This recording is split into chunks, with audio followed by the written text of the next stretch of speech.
আমি শাকিল, প্রবাসে থাকা আমার সকল ভাই, বন্ধু, কাকা এবং অন্যান্য যারা আছেন সবাইকে জানাই আন্তরিক ঈদ মোবারক।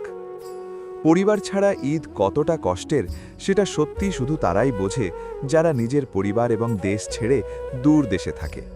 চারপাশে মানুষ থাকলেও আপনজনের অভাবটা তখন সবচেয়ে বেশি অনুভব হয়।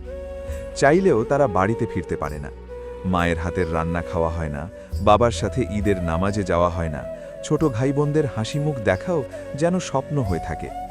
ঈদের সকালটা তাদের কাছে অন্য দিনের মতোই, কাজ, দায়িত্ব আর ব্যস্ততায় ভরা।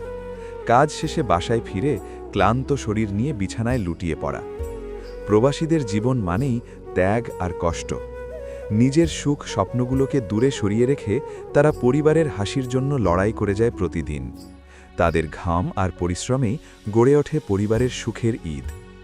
ঈদ আসলে নতুন কাপড়ে নয়, ঈদ হয় প্রিয় মানুষদের সাথে কাটানো মুহূর্তে, একসাথে বসে খাওয়া দাওয়া, হাসি আনন্দ আর ভালোবাসায়। আর সেই ভালোবাসার মানুষগুলো থেকে দূরে থেকেই প্রবাসীরা সবচেয়ে বড় ত্যাগটা করে। তাই এই ঈদে দূরে থেকেও যেন সবাই ভালো থাকে, সুস্থ থাকে, এই দোয়া রইল।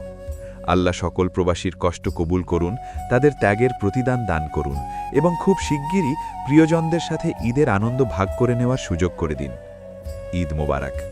আমি শাকিল আছি আপনাদের সাথে, আমার সাথেই থাকবেন। ধন্যবাদ আপনাদের। আল্লাহ হাফিজ।